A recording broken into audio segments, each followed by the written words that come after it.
Thank you. So our next speaker and curator is Johanna Burton. Johanna Burton is the Keith Haring Director and Curator of Education and Public Engagement at the New Museum and the series editor for the museum's critical anthologies in art and culture. An art historian, critic, and curator, she has curated and co-curated a long list of exhibitions, including Sherry Levine Mayhem at the Whitney Museum with Elizabeth Sussman in 2011, Take It or Leave It, Institution, Image, Ideology at the Hammer Museum in LA, with Anne Elgood in 2014, and numerous exhibitions at the New Museum, including the recent exhibition Trigger, Gender as a Tool and a Weapon in 2017. Prior to her work at the New Museum, she was director of the graduate program at the Center for Curatorial Studies at Bard College from 2010 to 2013, an associate director and senior faculty member at the Whitney Independent Study Program from 2008 to 2010. Welcome, Johanna.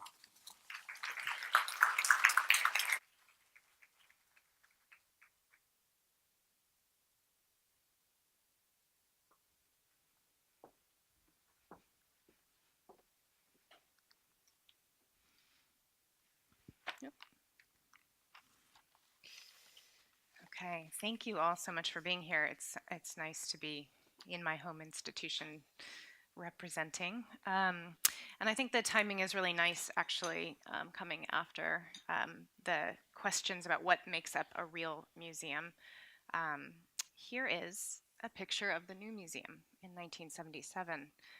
When Marcia Tucker founded it temporarily by way of a favor from an alternative space that allowed her to squat there because she wanted to make her kind of museum, which didn't exist. She had been a curator at the Whitney Museum and felt that the kind of museum that she wanted to embody, and I think I really want to call out the work that Tremaine does in also ascribing value to experimental practices. You're not only funding those projects, but you're showing that there is a platform that acknowledges them as valid, which is an interesting proposition always. So in 1977, this was the first show. It was called Memory. After this, a few months later, Marcia Tucker's staff, this is the entire staff in 1977, moved to a one-room space at the New School. So it was always embedded within an educational context, and I think that's quite important. So I was tasked today with speaking about the hybrid role of curator and educator, and how it feels and how it works when museums see the two as woven together rather than as separate departments. I will say that if there is a silver lining to the awful historical moment we find ourselves in, it's that the things that used to make people's eyes glaze over when I spoke about social impact and education seem rather hip at the moment. Like Aram, I'm a little concerned and suspicious about some of the interest, but I'm also delighted to see that people are recognizing art's longstanding impact within those fields and the discussions that have often been engaged by artists and curators long before they hit the mainstream. And I think the mode in which aesthetics play a really important part. So I am, I think, still within a singular institution in terms of an institution that thinks about education not as supplementary to its exhibition program, but as a primary modality of museum practice.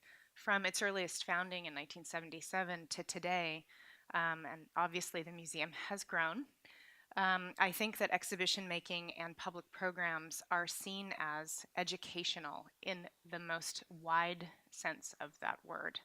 I would say my title, which is Director and Curator of Education and Public Engagement, contains two words nobody defines the same way: engagement and education. In fact, I was at a conference a few years ago around engagement, and it became clear to me that some people think about engagement as entertainment. It's the concierge function of the museum, while others I think, particularly locate engagement with activism, outreach, and community practice. We still don't have a kind of shared, I think, definition of those terms. And while that's at once interesting and accommodating and flexible, it also speaks to, I think, very different functions of museums today. So I'm lucky enough to head up a department that in terms of what education and public engagement does is very multifaceted. If I worked at a larger museum, I would probably head up about 4 departments. Um, this was a little alarming when I first arrived. Those areas include school, youth, family, community, and access programs. I am involved in discussions about bathroom signage. And I say that to not indicate a problem, but to say, in fact, when we think about access and engagement, we're talking about signage. We're thinking about many ways in which people do or do not feel accommodated and welcomed in small ways. A second area that I am engaged in, here's my flashy slide, is scholarship and research. And by scholarship and research, particularly in a non-collecting institution like this one, what I mean is kind of new thinking and platforms for engagement that are produced by and for a contemporary museum, by and for a contemporary culture, rather than necessarily looking historically, although we do that too. That scholarship and research also, I think, impacts the field. I oversee our critical anthologies series, which I'll talk about in a moment. I oversee think tanks. The third area is our archive, which is a really rich and beautiful kind of repository for looking at the history of a kind of case study of a contemporary art museum's engagement with the social. This museum has never been it's always been partisan, let me put it that way. This is not a museum that sort of traffics in the idea of neutrality, and it has, I think, taken great risks in putting forward artists who have things to say. The archive is a really great kind of record of that. And fourth, our public programs, which I oversee in this theater. Those range from scholarly talks to experimental performances. What I would say when I came into this museum and had to tie all of those things together is I realized there was great potential to center all of them around artist practices, and particularly experimental ones. So I oversee an artist residency program, and those artists come in and impact our staff. They work with our school, youth, and community programs, and they really become part of a kind of temporary part of our community. How that works is we do 3 to 4 residencies a year. A great example of this is Simone Lee, whose amazing sculptural practice you probably know, who felt she could come in and do a project that was really engaging the museum's capacity to have conversations. The waiting room focused specifically on legacies and the present of Black women's health and the ways in which community could be engaged. This is to Tempest's point, she was very clear that her audience was young Black women. Other people could come, but it was not for them. This is an installation view. It was a very modest exhibition in some ways. This was when the space was set up for meditation, which people came and used. There were care sessions, including with incredible practitioners, from Amy Meredith Cox to Julia Bennett. These are Karen Rose. These are huge figures in the field of wellness. This is a really wonderful Afro-centering class that she did. And there was an apothecary in the space where people could learn how to really use kind of at-hand materials for well-being. And our teens that summer were the guides. So they worked very closely with Simone, and they were the people that you encountered when you came into the exhibition. And they taught not only about the show, but also gave really great advice in terms of herbs. The next summer, I should say, by the way, this is curated by myself with my education team, including Emily Mello and Sean Leonardo.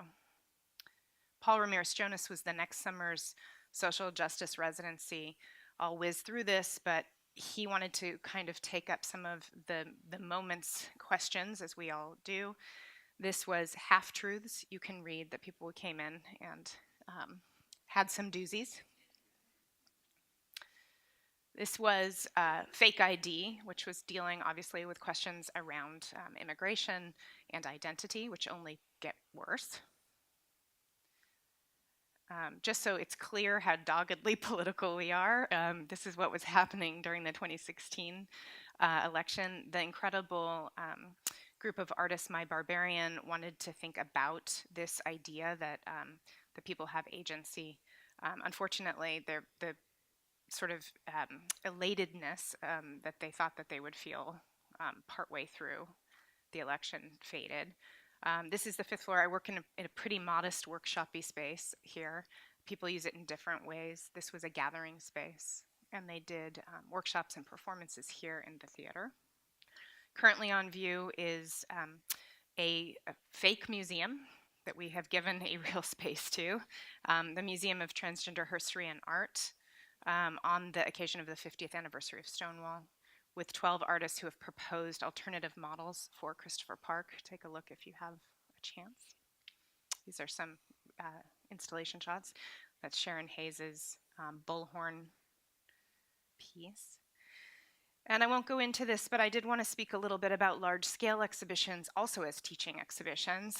Trigger, which I did last year, was meant to take up the question of what happens when you destabilize binary notions of identity and how different the world might look, particularly when you insist on questions of race, class, and sexuality alongside gender.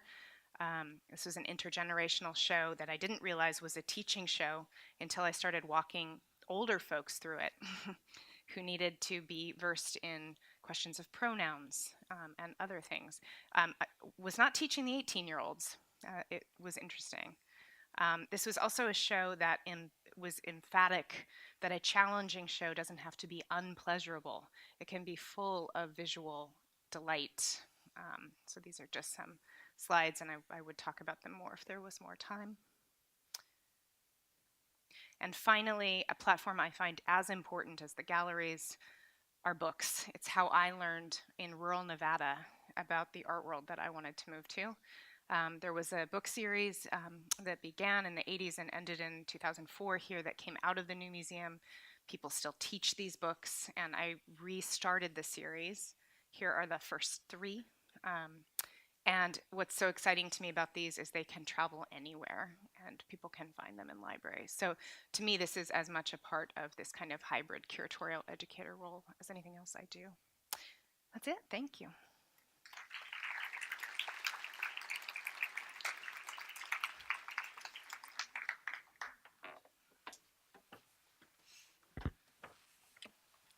Hello. Great, hi.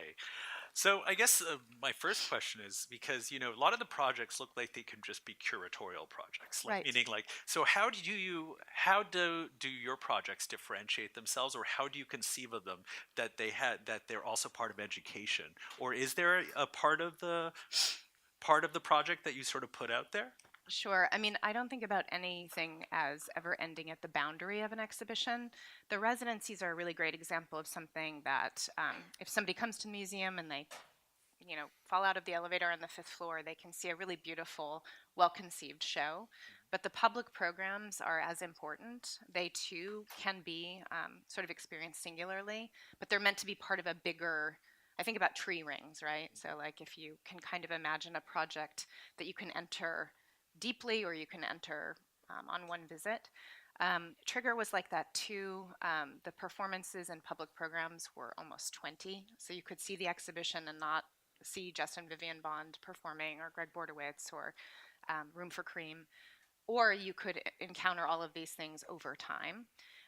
It's funny though, I would never say that there are strictly exhibitions that aren't educational, because every exhibition has an argument, whether it admits it or not, and it's an argument that's meant to be taken up, I think, by the viewer, and in the best instance, you're learning as you're producing it, so it's not a final argument. Right. So I just can't think outside of education, whatever that is, because it's how I think a show should work. Right.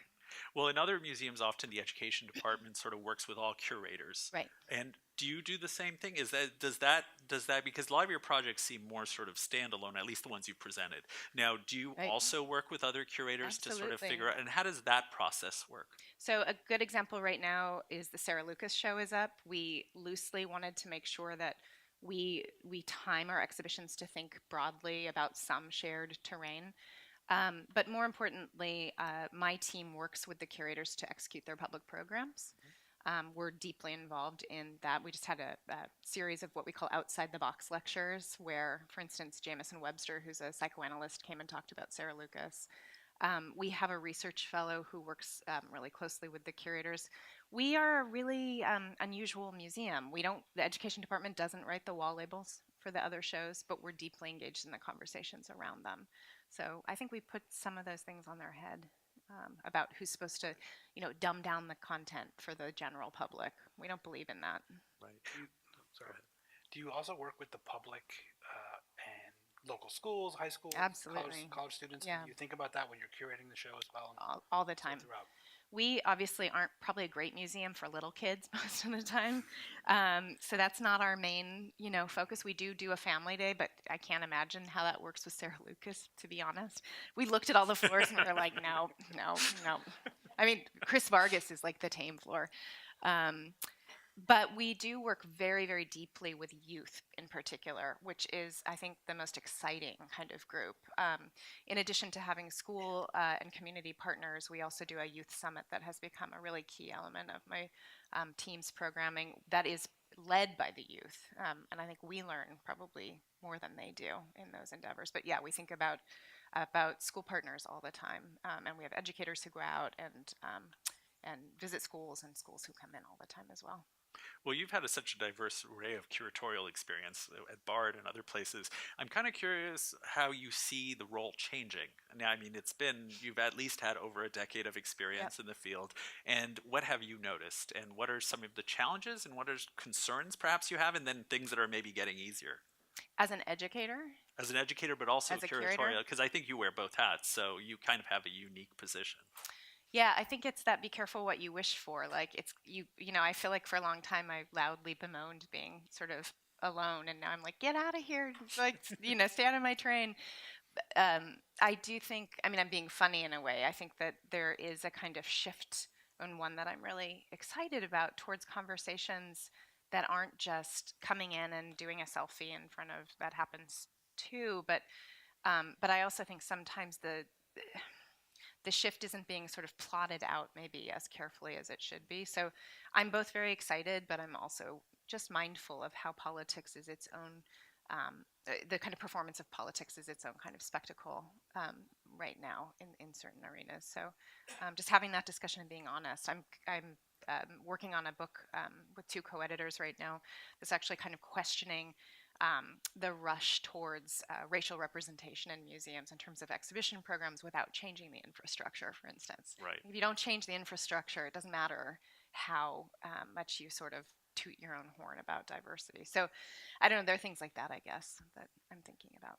And the publications, I wonder if we can talk a little bit about that, how you see them evolving, or if there's a certain kind of trajectory you're planning, Right. Or how does that work? So when I came, I had to propose 5 topics. I'm the series editor, and occasionally I'm also one of the editors on the book.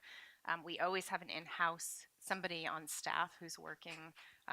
So the first book was about art and the internet. Lauren Cornell and Ed Halter, who was the outside person, worked on that. Then I did a book with Shannon Jackson, who's an incredible scholar around performance studies, and Dominic Wilston, who is also an educator, about the kind of tasking of artists with social change when governmental support fails. The last book was about trans visibility, and the book we're working on now is about race and representation. I plotted out 5 of them, so I know exactly what they are, and it was weird to have to sort of commit to those topics ahead of time, but so far they've held. And I don't know what happens after the 5th one. I mean, it took, in 20 years, we did 6, and now in 4 we've done 4. Wow, that's so it's a lot. we're clipping along. So maybe 5's okay for a while. Has there been any thought in terms of evolving the book in a certain kind of way? Or I'm kind of curious because, technology changes, everything changes. Right. And I'm wondering if there's any interest in doing anything of that, or conversations, or maybe resources aren't available. Like digital. Yeah, digital, or publishing. maybe some sort of video aspect, or, there are different ways of expanding. Sure, absolutely. I mean, we co-publish with MIT, which is one of the greatest sustained platforms for scholarship. They have started asking those questions too. For now, I feel like the objectness of those books feels really nice and we may revisit it. I'm not sure. But I do oversee the archive with an amazing archivist, Amy MacArthur, and that's actually a really great example of where I think we are kind of on the forefront with digital technology. Ironically, is in our archive. So if you go online, you'll see an amazing. Well, archivists are some of the most cutting edge people. Absolutely, like librarians, you know. I couldn't agree more. Like, Again, like another underutilized sect that suddenly people are. So there's a question from the audience about the Sugar Hill Children's Museum of Contemporary Art as a hybrid museum. Yeah. Have you visited that? Absolutely. And if you had any thoughts on that, especially having shows like Anna Mondietta for families. Yeah, no, I love Sugar Hill. And in fact, we just did a project with the Black School and Camille Janan Rashid. And the Black School did some partner programs between us and Sugar Hill. I really like it. I think it's amazing, and it feels like it really, truly inhabits a sort of community space. It's obviously very different from this space, and I think questions about who does sort of visit are really real ones. I don't know who asked the question, but I love Sugar Hill. It's great. Yeah, it's an amazing space, and I think it's paving the way for other kinds of projects, and they have great staff too. Absolutely. Have you seen any other models of this sort of hybrid curatorial education that you sort of look to as examples? I'm Marcia Tucker. Okay. Everybody's worked at, Bill Olander, who you probably know, was the cutting edge curator here, who passed away, who died of AIDS, but was insisting on AIDS activism as part of the exhibition program. Didn't want to kind of think about distinctions between but aesthetic practice could have all kinds of resonances. There are a lot of people who paved the way here and elsewhere. Great. Thank you. So we're going to ask everyone to join the, yes, absolutely. I'm going to come sit by you. Yeah. Because somebody else has to So sit on yeah, the we stool. have to. So if you all want to join us on the stage. Mm-hmm.